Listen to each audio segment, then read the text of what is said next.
Namaste. It's Sunday 8 p.m. in India, and we welcome our viewers to our show Words of Wisdom Gyan Ganga, which we have every Sunday on our Virat Hindustan Sangam social media channels. We are available on YouTube, Facebook, Periscope, Spaces, and numerous other podcast platforms across the globe for our benefit of our viewers. We were told last time that about 125 countries people watch us live or afterwards on the recorded version of our program. So we thank our viewers for your support. Today we have a very interesting topic. The topic is the year gone by, part 2, the state of the Indian economy. And Dr. Swamy is here with us as usual, along with two important high profile guests, Ms. Sucheta Dalal and Mr. Debashis Basu. And we will be for the next 1 hour talking about this issue and discussing about in detail about the topic. Last episode, which was again on the same subject, but we had different aspects of the defense and security and neighborhood, where Abhijit Iyer Mitra participated. The viewership had crossed on various platforms of ours, as I mentioned. 71,000 viewers were there on the various platforms, and still people watch our program, even the recorded version, which I tell viewers that it is available on YouTube. You can always go to YouTube and Virat Hindustan Sangam and see our past episodes, and you will get including today's program in case you miss it at live real time. I have to thank my co-host Professor Arvind Chaturvedi from Delhi and Ramesh Swamy for their weekly support.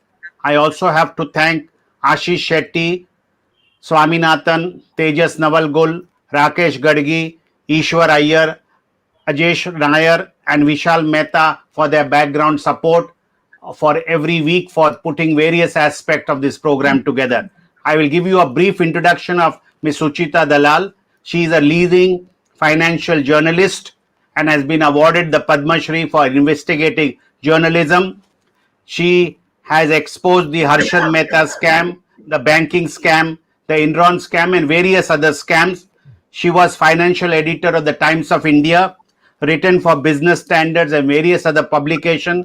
She co-authored the best-selling book From Harshad Mehta to Ketan Parekh, which you all know was later converted into a serial, The Scam, which was very popular on our various TV channels and various TV platforms.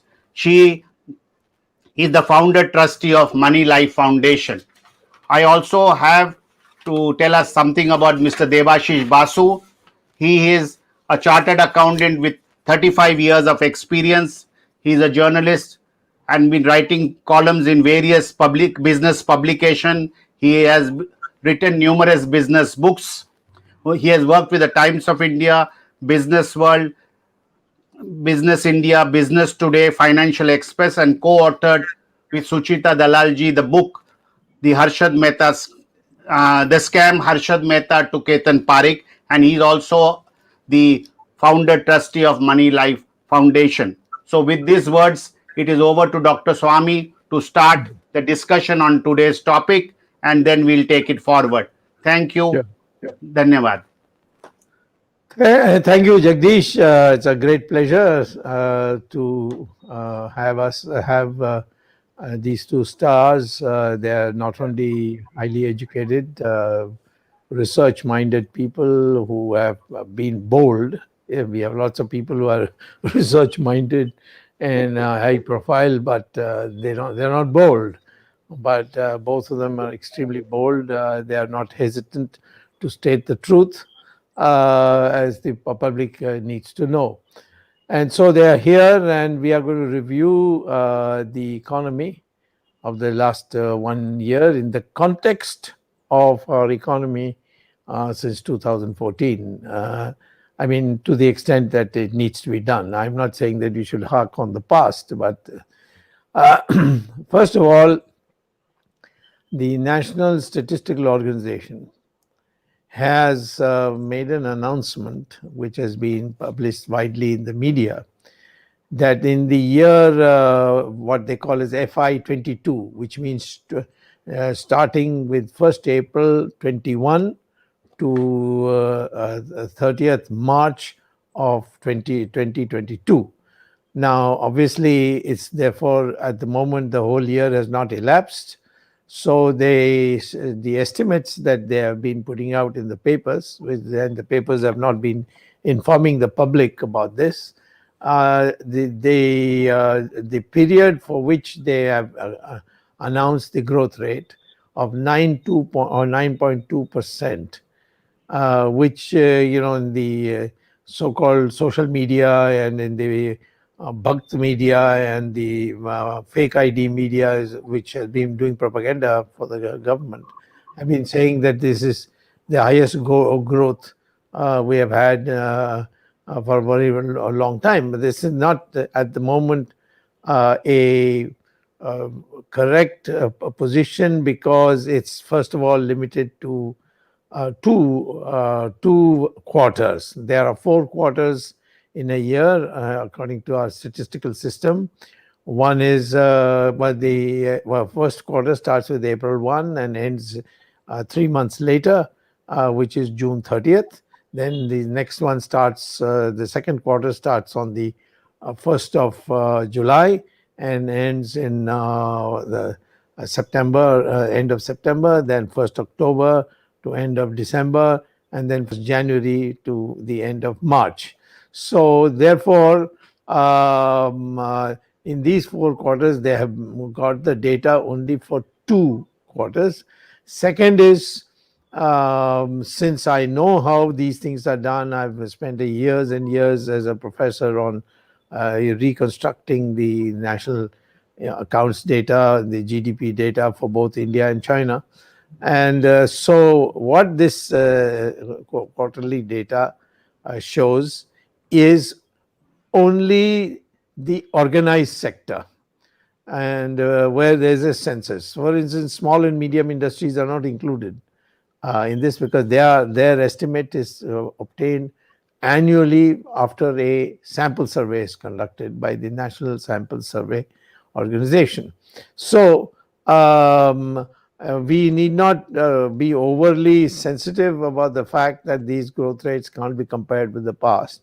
But nevertheless, let me say that 9.2% growth rate has to be seen in the context of how far we have recovered what we lost. That is, after March 31st, 2020, when the corona started in full lick as a pandemic, our growth rate fell actually, I think, very steeply. Some say 24%, some say 23.9%, but anyway, it's by a very big thing. And then we have yet to completely recover that position. And therefore, if I may just briefly mention that I have taken from the CSO the table that they have created, and just for the sake, I'm showing it for visual appreciation.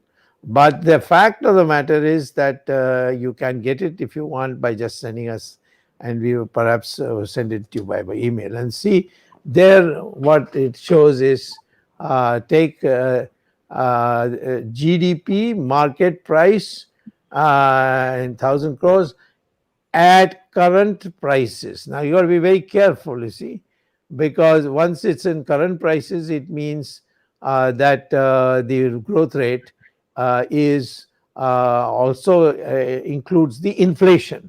So when they show the growth rate in current prices, and then they show in the next row 20 constant prices of 2011, 12, you can see that there is a decline, because the inflation aspect is taken away, and this is now a constant prices called, which means basically the correct thing.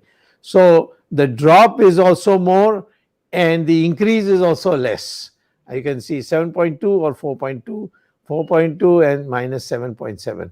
So one of the things that this spin that the people put out from the finance ministry to fool our public, they don't tell you the whole picture. and then they go on beating drums. Oh, it's all recovered now. The green shoots are coming, or something V-shaped curve and all that. So I begin by saying two things. Excuse me. I begin by saying two things. Number one, from 2016, our growth rate has been declining year by year, year by year, up till the first quarter of 2020. So every quarter it has come down. Now, therefore, how can you say you have achieved economic growth when the growth rate in GDP has been coming down year after year? And then, of course, the corona came. You can't blame all that decline to the corona. You can blame the sharpness of the decline in the first year, 2021, to corona. So the question I would pose to our two guests, one is an expert in macroeconomics and finances, and she also has a law degree, if I'm not wrong, because she won a huge case against the stock exchange. I think a tremendous performance, and of course Debashis is a business expert. So we got two dimensions, and we just like to know, if I may put two broad questions. Please tell us: has the Indian economy, is it in a healthy position today? That if Corona suddenly disappears, we will be booming, or there's a lot of work that needs to be done.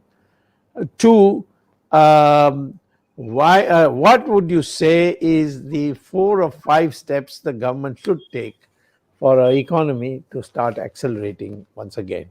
So, without any further interruption, Madam, so the floor is all yours, and then thereafter we'll invite the Debashis also to give another perspective on the same matter. Over to you, Sucheta ji. Thank you so much, Dr. Swamy. It's a great privilege to be back here again in this discussion with you. And it was a privilege being here last time. It was very interesting. You know, when we have an economist like you, I don't think we can add value to what you have said. But like you said, as business journalists, we're looking at a few granular things. So actually, I want to go back a little to, if you remember, well before the corona happened, we had your book launch. And you had warned at that time, and it's documented in a book, that you know we have only so much of time to set things right, and it could still be done. And this was before a global pandemic and before a shutdown. So if we just take, look forward from your book, have they implemented anything? Have they done anything? Or will it magically happen? It's not going to happen, right? I mean, on every aspect that you have described in the book, I don't think this government has done anything. And which is sad because, it is a single party literally that is in power. A lot was expected from it. It had a lot of support. It had every right slogan, whether it is on governance, what they wanted to do with public sector, what they wanted to do with the people. They talked about the poor, they talked about the middle class. They have done a few things, they do sporadic things like doing something on housing. But if we look at the pandemic, starting from the fact that they did not even understand the extent of the problem, and the fact that this country, there is a north south divide in a sense. The four states in the south are so much richer. There is a huge migration of workers all over the south, which is a fairly recent phenomenon. I think it's sort of the last 10 years. A city like Pune has people from Nepal, from the northeast, people from Orissa or all over Karnataka, Kerala, Tamil Nadu. They have learned the language. They're there because they need to earn a livelihood. So when this lockdown was announced overnight, what they did to self-respecting small businesses, people who are working, put them out of job, they haven't recovered. So, whatever the numbers that they may say, we don't have answers to like I said, you have the macro numbers. I'm not even going to get into a space where you are the expert. But if you look at 4 or 5 areas, one is inequality. So I'm talking about migrant workers going back, because this is a part of the population that nobody wants to look at all. There are activists who are talking about it, but you when you brand all NGOs as being useless, corrupt, looking for things, you don't listen to what they're saying. So this the government does not listen to what is happening to the very poor. I think there is latest UNDP data that says that inequality is today the highest in India, especially after the pandemic. We are one of the worst countries. The second, which again affects this segment, is education. 2 years for all the poor students are lost. Every consultancy company will tell you that a small fraction of our graduates are employable. And in this situation now, you're just pushing students forward. I mean, you have to do it. I'm not saying no, but there is no clear thinking white paper on what happens to education and what is happening to this class of people who are being pushed from, very crucial years of, 8, 9, 10 standard, or the first few years of college. I mean, college is 4 years. And if you've lost 2 years in the pandemic, what kind of graduates are you looking at? The third thing is, as Devashish was discussing this afternoon with me, and there's a discussion all over about the demographic dividend. Population is falling. Are we taking that into account, or are we going to get any advantage out of the demographic dividend at all? Then we come to small and medium enterprises. Okay, this is another sector. So because the government, and Devashish will talk more about the whole market and the companies that are doing well, because he tracks them so closely. But SMEs and MSMEs are what used to keep this nation Right. going. And Right. this government is not looking at them at all, not just because they have been affected by the pandemic, but they are also affected by this whole funded growth of, apps and digital. Now, I'm not wanting to be a Luddite and saying that shouldn't happen, but, you know, it is a sign of progress. You're all going to buy on Big Basket and buy on apps. But what happens to the distributors? So till now it was retail distributors who you formed an association. The government was talking to a bunch of them and said we'll go after Amazon. Now what happens when some of your largest industrialists today are the ones who are eating up the businesses of these distributors? The government, on every issue, needs to have a thought process, a white paper, a plan of action, so that we know that they recognize the problem first, then that they have a plan, and then they have a program of implementation. So on very key issues, without even going into numbers, we know that there is nothing. We've not seen it. Where are those papers? Where have we looked at any? We continue with very elitist stuff. The bullet train will continue. Large infrastructure is being pushed ahead. We will continue with extracting more and more out of this small class of people who are paying taxes. So we'll raise, whether it's tolls, fines, in a very punitive manner. You've raised prices. I mean, again, you, Dr. Swamy, are going to explain probably far better than we can the inflationary impact of really high petrol prices. Yeah. If you talk too much about petrol, there's suddenly a lot of buzz and noise about electric vehicles. I mean, we saw this article last week about how you can't even charge them. We do not have the infrastructure. So you don't talk about the infrastructure backbone of anything, and you will talk about spending, you'll talk about roads. We as citizens, I think, are clueless, except for some numbers, doctored numbers that the government keeps giving to us. And in this very irrational manner, again, today, Devashish was pointing out that CMI puts out data on, whether it is employment or something. They say, let's start an investigation against them. So I feel that those of us who are covering so we look at the market, which is completely separate, like I said, large companies, and Devashish will talk about it, but we don't even have all. And when we have facts, we don't know how accurate they are, because on the economic numbers, you've already told us how the numbers are doctored and massaged in order to, give this feel good effect, which is then broadcast with, all kinds of fake apps and propagated and hashtagged, and you have things trending, but nobody really knows the truth. Debs, you want to take over? Yeah. Well, Welcome, Debashis. yeah. Thank you, Dr. Swamy. And, it's always absolutely a great privilege to listen to you, and whatever you share is always food for thought. It's fascinating how you point out that in constant prices terms, actually there has been no growth.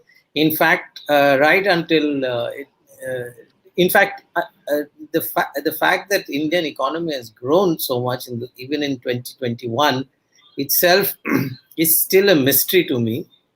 And I've been trying to read at various places, because if you remember, in October 2019, the economy was in such a bad shape, because at that quarter, I think the growth rate was down to 4%, 4.2%. And 4%, 4.2% was new, under new, which people forget, it was under new computation, which is anyway 2% higher than what it under the previous one. So essentially, you had a 2.2% growth. And India had never had a 2.2% growth in any quarter. Even in the worst situation, India never had such a low growth. So this was really the low point. In fact, what people think is a fantastic sort of policy step. At that time, the government slashed corporate taxes. It was in September 21st, I think, 20th or 21st. Corporate taxes were drastically cut. Everybody thought that this is a great reform move. I thought, in the context of a 2.2% growth, a sharp cut in corporate taxes was really a knee-jerk reaction. They just did not know what else to do. And so let's cut taxes like Trump has done in the US, and it's like a competitive cut all around the world. All politicians wanted to do that to spur growth, so they did that. This was in late 2019, which is like almost a few months before the pandemic. How did an economy that was so down in the dumps in late 2019, without any policy measures, manage to sort of grow so fast so as to, people tom-tomming 9.9% growth, etc., is still a mystery which nobody has been able to explain, right? My point about all of this is that there is a small segment of Indian economy which is doing extremely well, right? Which we can see which are the largest of the corporations. So what has happened since demonetization and GST and the tax cuts, these are the three major things that has happened.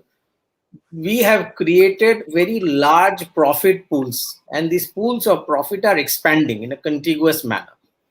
So the smaller paint companies will go bust, but Asian Paints and Berger Paints will manage to get that profit. So the profit pool of the organized sector is expanding very fast and quite dramatically, thanks to these three measures of the government of India. And I would say all these were unintended. It was not that they did not know this cause effect, that this is how it would work. Demonetization was a gimmick. GST was a step anyway Congress was trying to do, they couldn't do, and Mr. Modi is an implementer, so he came and implemented it against all odds and against everybody's complaints that this is glitchy and it's not yet ready, etc. The net impact of all these three things was that the large corporations suddenly become much more profitable and much more dominant. So there is a shift from unorganized to the organized. And it is these large corporations which dominate the stock market. So straight away, you can see that the unintended impact of these policy measures led to large profit pools for large corporations, which being listed started pushing up so the market, the investors always react to profits. They are not bothered about policy and GDP and this and that. So the Asian Paints is making more money, buy that stock, the stock goes up. It's as simple as that. And this is a permanent thing. So this is not going to go back. So the big are going to get bigger. The profitable are going to get even more profitable among the organized sector. That's point number one. So a lot of people keep thinking that how is it that the market keeps going up if the economy is going down? This is the missing link. This is the explanation that the policy measures led to this. Point number two is China, and this is a sudden. We still don't know. In fact, we want to hear from you what is the real impact of this. Because what has China done in the last 24 months or so is, for some strange reason, they have decided to be the trendsetter in decarbonization. They have decided to be the trendsetter in controlling pollution. As a result of these two factors, China has started shutting down polluting industries, which is primarily chemicals, steel, coal. These are the coal that they import most of it. But most of the polluting industries, mainly chemicals, they are shutting down. So this has suddenly been Indian pharmaceutical and chemical companies, pharmaceuticals as well. So essentially pharmaceuticals, chemicals, and metals. So these industries where in India had a long legacy of these. India had a private pharmaceutical industry. India had more or less a strong private sector chemical industry for a very long time with no sale and this and that from the beginning. And India also had a metal sector with Tata Steel has never been nationalized. Hindalco was there. So India had a very strong metals industry. So they have jumped in to take advantage of this, and their profits have gone up very, very sharply. So this is another area. The first was a domestic profit pool. Second is the global factors, mainly China, which is increasing our profit pool. So this is another factor which has got reflected in the stock prices of some of these companies which are doing well. The third factor is in certain areas, there has been a talk. I don't know whether this talk will get translated into actual incentives and what's going to happen. But the government has done a lot of talking on production-linked incentives. So PLI is across a host of industries, almost 13, 14 sectors. Some of them are, in fact, most of them are very heavily represented in the stock market. To give an example, textiles, which is India's one of the largest sectors, the biggest employer possibly, and almost contributes about a very significant part, 3 to 4%, I think, of our exports. So these companies have benefited from both the second point, which is China's China factor, as well as the various policy measures that the government has taken, including giving them rebates, which they were not giving them earlier, and the export rebates, and giving them a production-linked incentive. So, which is why there is a lot of buzz in that particular sector. These profits have just started coming in. The fourth sector, which have always done well, independent of any government or any policies, and India's biggest export earner today is a software sector. So this is where from the beginning, the government didn't know what to do. They had given them export incentives. It was tax-free for a very long time. The government doesn't understand, so doesn't interfere. Left to them, they have all grown bigger, and they are internationally competitive. So these are the four big areas of growth that has happened in the Indian corporate sector, which is actually reflected in the stock market. It is not a result of a conscious, long-term, growth-oriented policy measures, because there has been none. There has been, as I said, that there has been not even a time window to do it. In late 2019, to repeat, we were at 2.2%. I keep repeating it's 2.2% for a correct perspective. And suddenly next year, you had pandemic, which is destructive completely. And so where would there be scope for any policy? And no policy measure can play out in 12 months. It'll take years for the corporate sector to understand, adjust. The only thing that can happen immediately is a tax cut. So you save tomorrow, you don't pay tax. Next quarter, you start saving that money. So which is definitely that has happened. And in fact, the growth in corporation tax has been one of the slowest, despite all this so-called growth. The growth in personal taxation has been one of the highest. So, which is why we are actually subsidizing the growth of the corporate sector in net terms. Now, looking forward, I am not. We don't know what really. Chinese are so inscrutable. One really doesn't know what is the long-term policy. Why are they doing this? and whether it's temporary or not. So a lot of the success of ours in some of these sectors can overnight vanish. I'm not saying it will. I'm not saying it's permanent. We don't know. We simply don't know. So there's no point in drawing any conclusion from a growth of that particular sector. Overall, my sense is that that in the absence of policy measures, in a short period of time, you cannot get a game-changing kind of a growth on its own. One final point, which Sucheta has briefly touched upon, and that it's something that happens over many decades, and then suddenly the impact you get to see, which is a demographic change. From 2016 onwards, I've been watching the fact that India's birth rate is going down. In certain parts of India, more educated areas, more prosperous areas, India's birth rate is as low or lower than European levels. So while we talked about all of these short-term factors, which will play out over the next few quarters or years or whatever, and we'll see what happens. We have all been waiting, remember, for the last 30 years for what is called a demographic dividend. Now, I feel that before this dividend comes into our bank account, the capital will get exhausted, which means the entire labor force will probably start shrinking, and we will forget about 7, 8, 9% growth. We'll have to settle for a permanently low rate of growth of 4 to 5% only. And in fact, somebody else, I think, mentioned it. But at a social and at a philosophical level, I digress with that thought. I am not even sure whether it's such a bad thing, because we should start talking about higher productivity rather than simply headline level of growth. So that is my submission.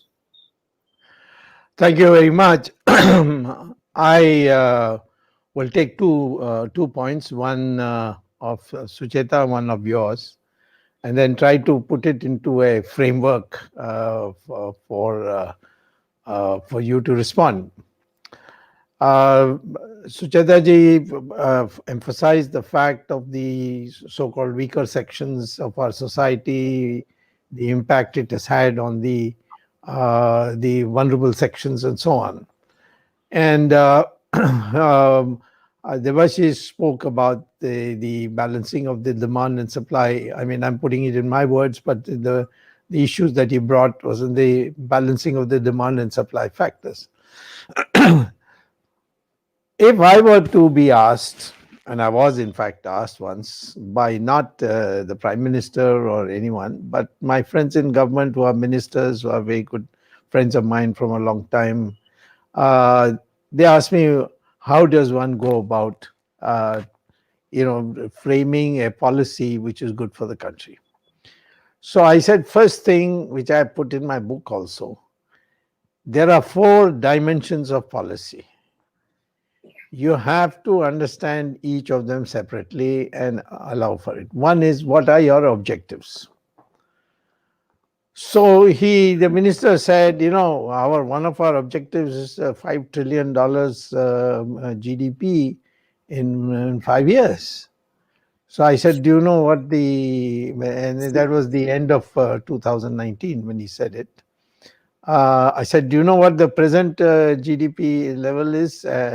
He said, no. I said, it is half that. That is $2.5 trillion. So in 5 years, you're going to go from $2.5 trillion to $5 trillion. That means doubling. So let me do a little algebra for you, which I took a piece of paper and wrote, and showed that it means in constant prices, not any inflation taken out, 14.8% per year. Now, the Prime Minister can say A plus B whole square, where this 2AB came and all. I can't question mathematics like that. but I would say that, are you serious that you're planning for a 14.8% per year growth rate? I said, do you know what our growth rate was in the last quarter before the corona? 3.1%. During the period 1950 to 1980, we used to make fun of this growth rate of 3.5%, saying it's the Hindu rate of growth. Now you have come to 3.1. And as Debashis said, if you take that whole previous year instead of the last quarter, it is 4.1%. If you take it earlier, it is 6%. And in 2016, it was 8%. Then you had this demonetization. Then you had this GST, which I just don't understand why we should have such a complicated system for a country which has a fairly large population which is poor and also not fully literate. So if you see the policies that have come, so I said, first of all, you fix your the growth rate as a consequence of what you want to decide. If you got your objectives, you tell me your objectives, what you want to achieve. I'll tell you what the priorities should be. Should I give priority to agriculture? Should I give priority to building roads? Laid down the priorities, number 1, 2, 3. Then I can go for the strategy. So then he said, what about the resources? I said, there you have to bring in the concept of demand and supply. If there is weak demand and stronger relative supply, then it means you should put money into the hands of the people so that they can go and buy. So therefore, my advice to you is print notes and give it to the people. I said, how will you give? They asked me, how you give to the people? Build roads, and the workmen who come there, pay them. You don't ask where the money comes from. Don't ask the finance ministry. They'll always give you cockeyed advice because they're all bureaucrats who have been thinking only in terms of assets and liabilities. What you do is you get the printing press to print your notes and give it to the people. What will they do? They will go and buy. That's how demand goes. And this is across, I don't know whether many of you recall the automobile,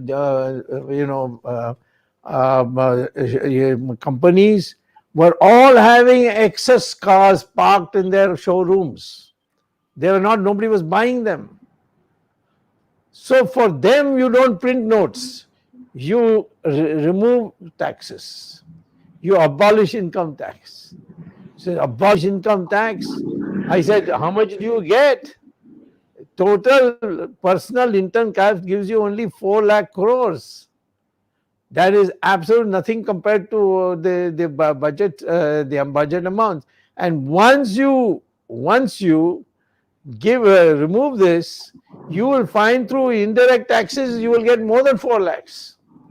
That's why economic modeling is so important. So I'm just telling you, economics is a technical subject.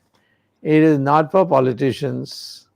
They won't know whether to say $5 trillion or to $2.5 trillion or what, because somebody tells them $5 trillion. And this whole country was going on holding seminars on $5 trillion. I refused to go to any of them. I said, the first thing I will tell you is it's impossible to achieve. Coming back to the question, can the Indian economy now revive itself to be in a position to challenge China? This is my last question, and then we'll ask our other panelists also to join in. What was the Chinese economic model, which they now can't use, not for political reasons, for other reasons I'll tell you. When the Americans and the Chinese made up in 1971, China has been wrecked by Mao Zedong, all this cultural revolution and so on. China was in the dumps. So Deng Xiaoping, what he did was he spoke to the Americans, and he said, we have cheap labor, very disciplined, because we don't have trade unions and all that. And so if you can persuade the Japanese, the South Koreans, the Filipinos, the Hong Kongese, the Singaporeans, all to give not finished products to us, but semi-finished products. We will add the frills, finish the product, and sell it to America. Because presently, all these East Asian countries have made so much development that the cost of labor has gone up.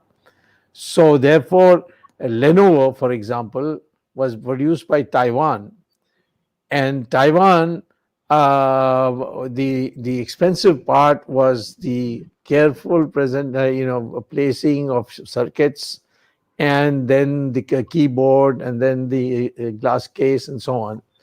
So what was this? I finally decided is that this the circuits would be prepared by Taiwan. It will go to China.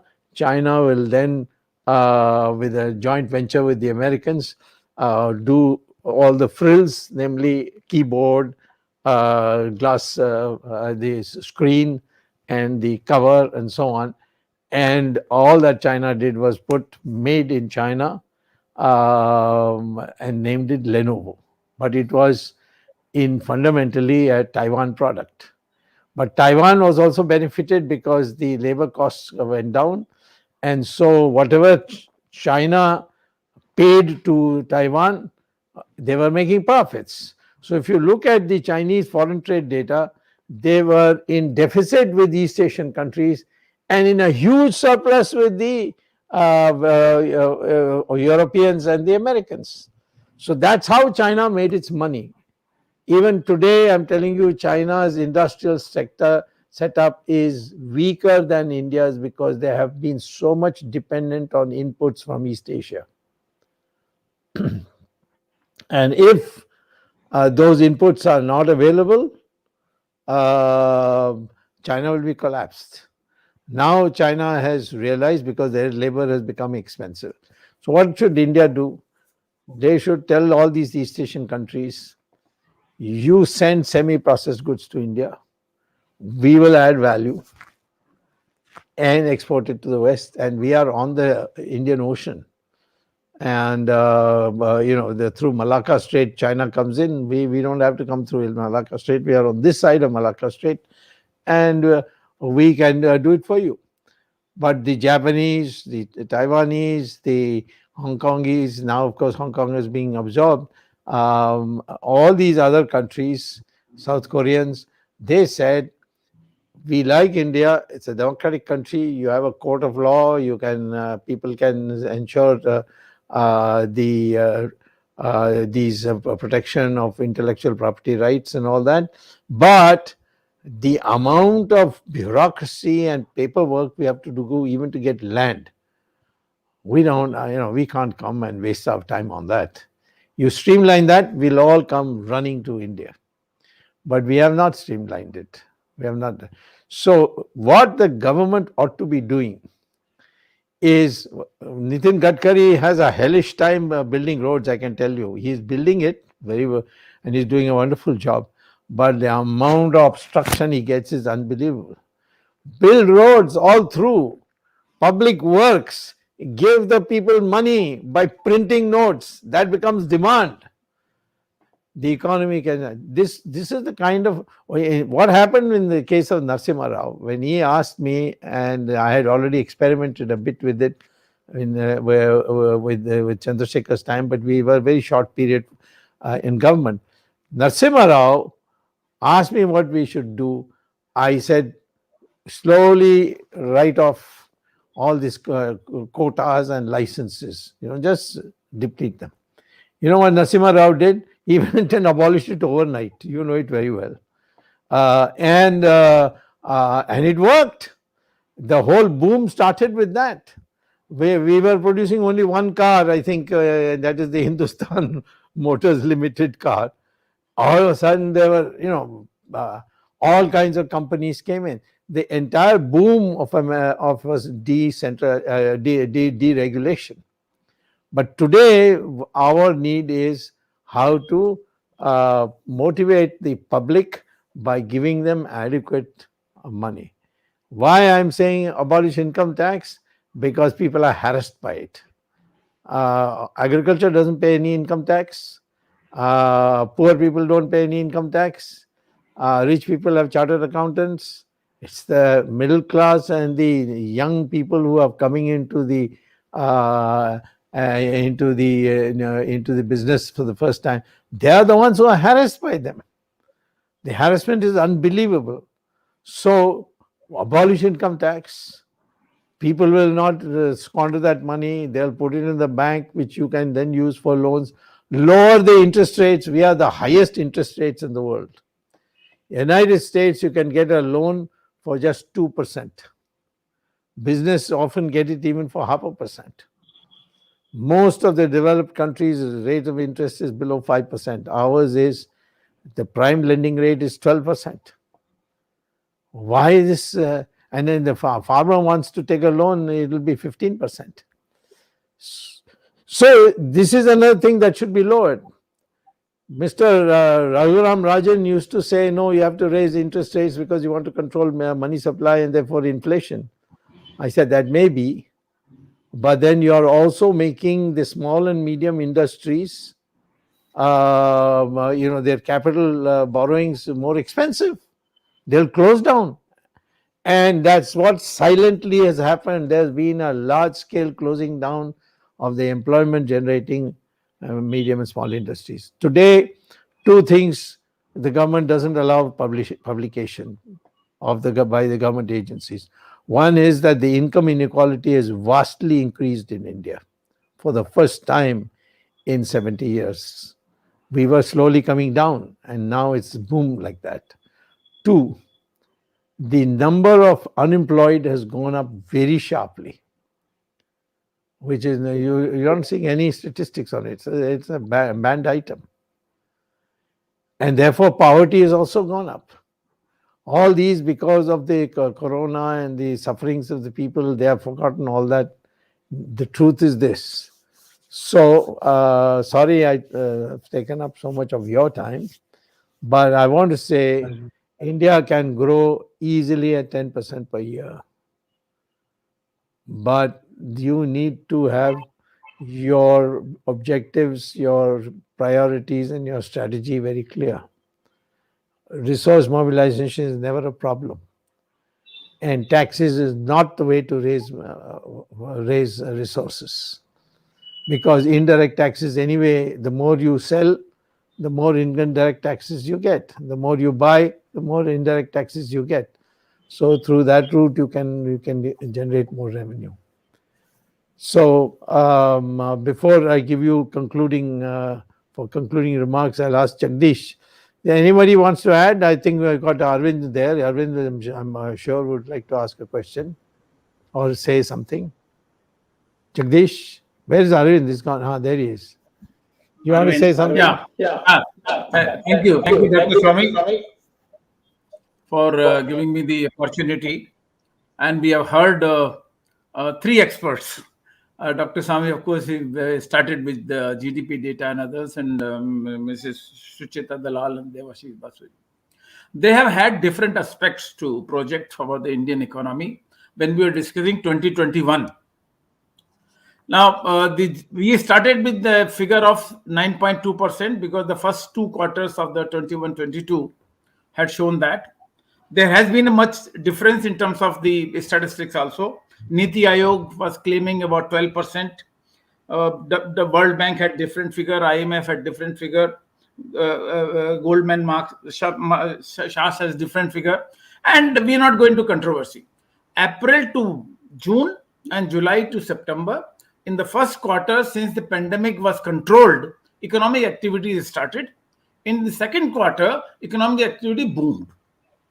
But has it reached the level? In fact, if you look at the figure, what Dr. Swamy said about constant prices, when we compare in constant prices, even if this growth continues for the remaining 2 quarters of the year, we will only reach that 2019 level.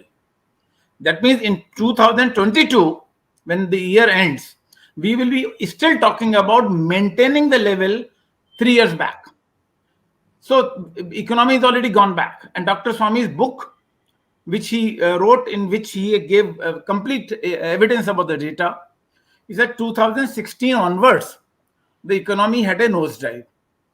That means if we look at the 6 years from 2016 to the March 2022, in the coming 2 months, we will see we have progressed an inch. Of course, 180 countries were affected because of the corona and all that. We can always blame.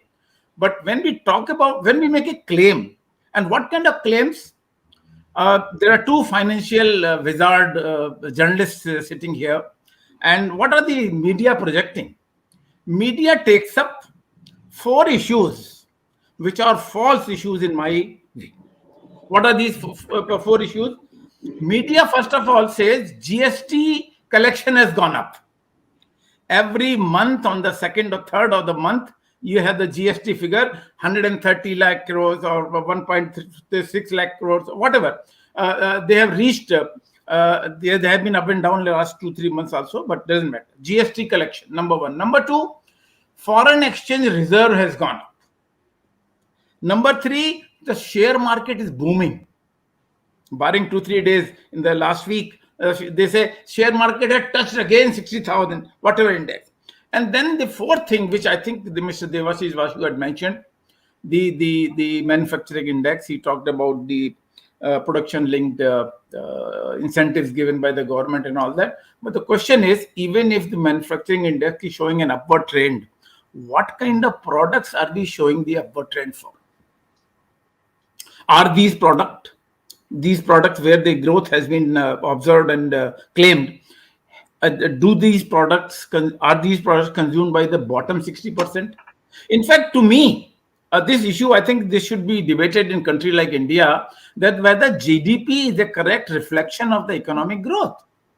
40% people do not have money to survive. Then if you talk about lower middle class and upper middle class, you have another 30%. Are we talking about these 70%? Whether the GDP figures that we are talking about, is it reflecting the economic activities and earnings and expenditure by these 70%? No. We do, as of now, we do not have a concept of GDP for lower income group or GDP for upper income group and all that. But what I'm saying is GDP is a misnomer. Number 1. Employment, Dr. Swamy mentioned, just 3 days back, I read a news item that anticipating that this pandemic, the 3rd wave, will lead to unemployment, 3 people were caught robbing people on the road. This is the extent of unemployment. Why? Because they knew the job is going to go in the 3rd wave of pandemic. They will be unemployed. There will be no earning. So some saving to survive for this period. Crime rate has gone up. When we look at the numbers, of course, numbers are very attractive at times. There is a Urdu couplet by a poet called Fazl Dabish. Nakar shumar कि हर शय गिनी नहीं जाती, ये जिंदगी है, हिसाबों में जी नहीं जाती. The life cannot be counted in numbers. Everything cannot be counted. Life is quality. Now, when we look at quantity versus quantity or number versus quality, we find the question by these 70% people. If the 30% people who are in the middle class or lower and upper middle class, if they are silent, if they're not speaking, what are we doing for those 40%? And even if you don't take my figure of 40%, take the Niti Aayog figure. Niti Aayog figure, the multidimensional poverty index says 25% people are below poverty line service subsistence level. 25%, which is 35 crores people in this country. Is this GDP 9.2% growth reflecting them? So my question to all 3 of you, Dr. Swamy, Ms. Sucheta Dalal, and also Debashis Basu, these index that we are talking about, are these indexes real reflection of growth of the economy for the common man? So I actually want to take this up, but a little differently, because we know that it's lies, damn lies, and statistics, and the government will put out numbers. Plus, the media publishes what comes out on a regular basis. We do not question it. But if we go by just the government's own slogans, okay, so Dr. Swamy talked about ministers asking him how to reach the 5 trillion economy, and for that you need growth. So the slogans that the government had was ease of doing business, and we know that that has not happened. And in order ease of doing business, and more recently the finance minister keeps talking about ease of living. And if you ask anybody, we've already talked about how the poor have no voice at all in India, unemployment, crime, all of that. But even the middle class, I mean, where is the ease of living with the middle class? Because on one hand, Dr. Swamy has been saying this for a long time, abolish income tax. But along with the high income tax that we are paying, the amount of collection that the government is doing in various ways. Every time something new comes, it's expropriation of, whether it is the penalties that you pay for traffic violations, property taxes, registration of various things, double taxation. And all of this boils down, so the way the government collects taxes also is so harsh and punitive. I mean, I wrote last week about how chartered accountants, who are by and large, I think a majority of them are great supporters of this government. And on 31st December, they were so outraged about the quality of the income tax website. Now, this is exactly Yeah. what the problem with the GST website, right? It's the same company, Infosys. Nobody is asking it questions. The point is that where is the ease of living if you're chartered accountant and the person finally who's going to be punished and who's going to pay that punitive tax? So the government doesn't care. They came out again, like I keep saying, with everything it's lies, damn lies, and statistics. That evening, the finance ministry comes out and says, you guys are a bunch of liars. We've got so many people who paid smoothly. So there's a difference between someone who has one source of income, or maybe two, and he's paying it. If even that is not uploaded on your brand new website, then you really ought to shut it down. And I think Dr. Swamy is saying shut it down, it would be the best thing. But if you can always massage statistics to say all of you are liars. So in this country, anybody who opposes anything is a liar. Now, the punishment, everything is punitive. So the government has all the power. You have no power because you are punished. You don't pay it on that day. There are draconian fees and consequences, whether it is including imprisonment, whether it's GST, income tax, your filing of returns. So what do you depend on at the end of it? You are depending on a judicial system that works. So we know that so many times today the tax people can actually, thanks to this Aadhaar, the JAM link, Aadhaar mobile, whatever link, they can actually tell your bank to transfer your money, and it has happened. So you need a working judicial system. We don't have that. That is an integral part of ease of business and ease of living as well. Now, we make a lot of comparisons with America. When we're opening it up, we want to borrow everything from them. But you can get some results in a court within a year. In India, you cannot, an ordinary person can't afford the courts anymore. It's just out of the question. You can't afford it. Those who can afford the court, if you're not powerful, you are not even heard for years together. The courts have no hierarchy on what is important and what is not. Celebrity anchors bail will happen instantly on the same day. Others, even if it's a matter of life and death, it may not come up. The habeas corpus issue, we know what happened to it. Migrant labor issue, we know what happened to it.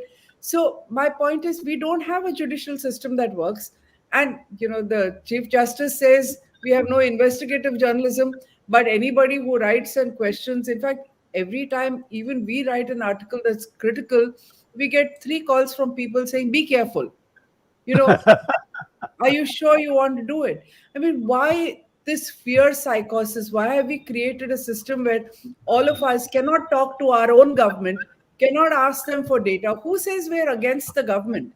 Just because we ask questions, we want to know some details. The third thing is corruption. So the government, the few privileged people who are in government service and they have their dearness allowance linked to their salaries. They're constantly getting pay hikes, and yet there is no decline in corruption. This is something that was promised to us in 2014, whether it is the cops on the street. Today, even today, when a postman comes and asks you bakshis after Diwali, I feel like telling them, we lost our job. We are private sector. We have no, provident fund and pensions to take care of us. You are fully taken care of. Look at your salaries today. Even teachers' salaries are pretty good if you're in government. And the culture of the past, nothing has changed. The government promised us no corruption, whether it is the police, whether it is the income tax, even in GST, there is no decline in corruption whatsoever.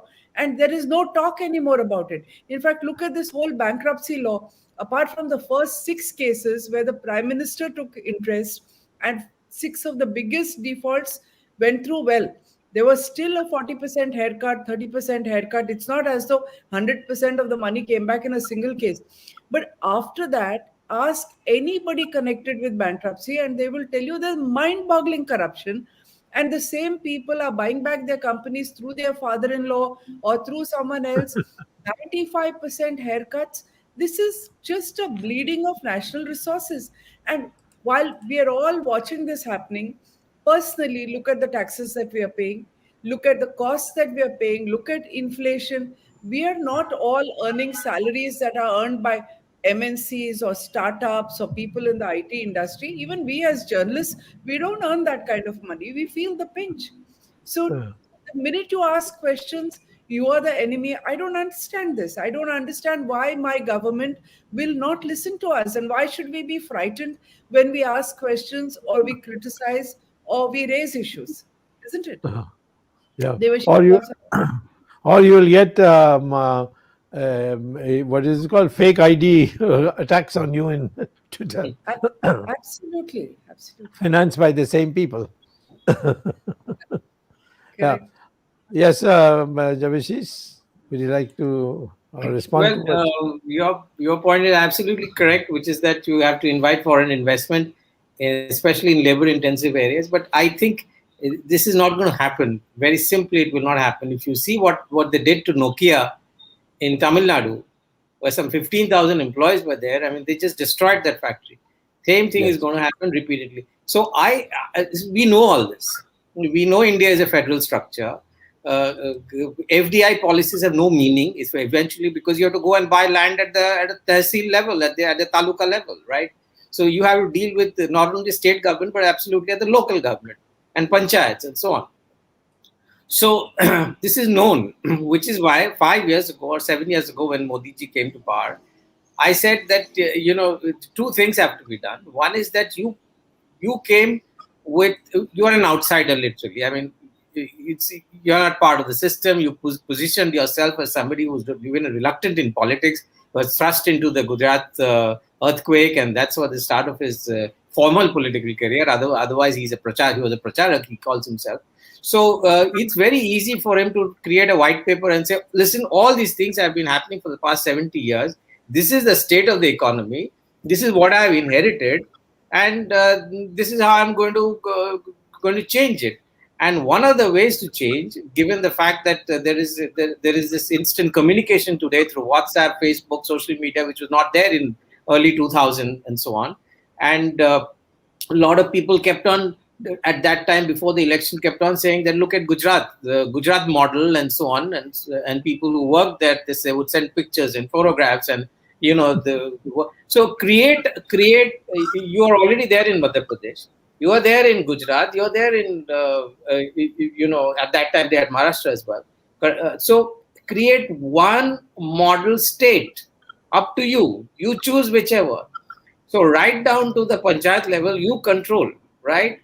So create a model to show what can be done with the rest of the country. And at the central level, I mean, in any case, he behaves like a president. He doesn't behave like a prime minister of a federal country. He behaves like like Putin, more like. So it's very easy to monitor from a PM who has 1,500 people. How difficult it is to say that okay, this is the area of eastern UP, which is one of the poorest areas in India, and I'm going to make this into Singapore. I'm going to invite foreign investment, and I have this team in PMO which is going to monitor, from land to this, to all the licenses, to water, to electricity. I'm going to give a very, very a green corridor kind of a thing, and very set dates to do this and showcase to the rest of the country how it is to be done. But that hasn't been done at all. I mean, winning state government elections is a priority for politicians, I understand. But to exploit that, to use it to create employment, to create distribution of wealth, to link up with what everybody has been saying, which is that how the 30% below the poverty line people live. Give them jobs. You are saying give them money. He is saying give them jobs. I am saying do it. I mean, you are also saying do it through FDI. So all of this somewhere is very easily linked. But to do this, you have to really focus on what's happening on the ground. You can't be changing your dress 5 times a day and come up with 5 slogans and get that job done. That's not how it's going to work. I want to make another very quick short point that we all think this TDS business, which I have never got over, that the government has converted all of us into tax collectors. Okay, and if we don't collect taxes, we are punished with the most draconian fines, including imprisonment. This is done by a man called Mr. P. Chidambaram. This is his brainwave.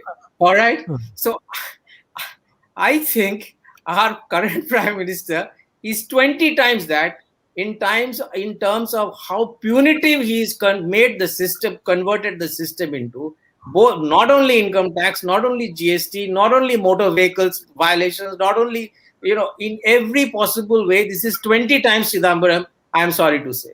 That's all I'll say. I'll end over here. Well, Jagdish, you want to say something? Yeah, I just want to say that you all have discussed, and many of them you all have reflected the views.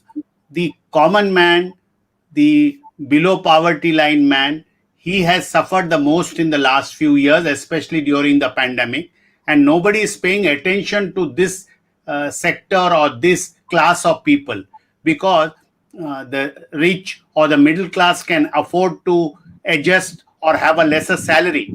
But in the unorganized sector, year after year, he has been suffering. And the last nail was perhaps the pandemic. And there also he is suffering. And again, when the pandemic is increasing, the real fearful people are these people, the migrant laborers, the poor classes, and daily wage earners. So this is a big thing. And lot of unemployment is spreading everywhere. So this is a big fear with the common man, or the guys who do not have access to television or the media.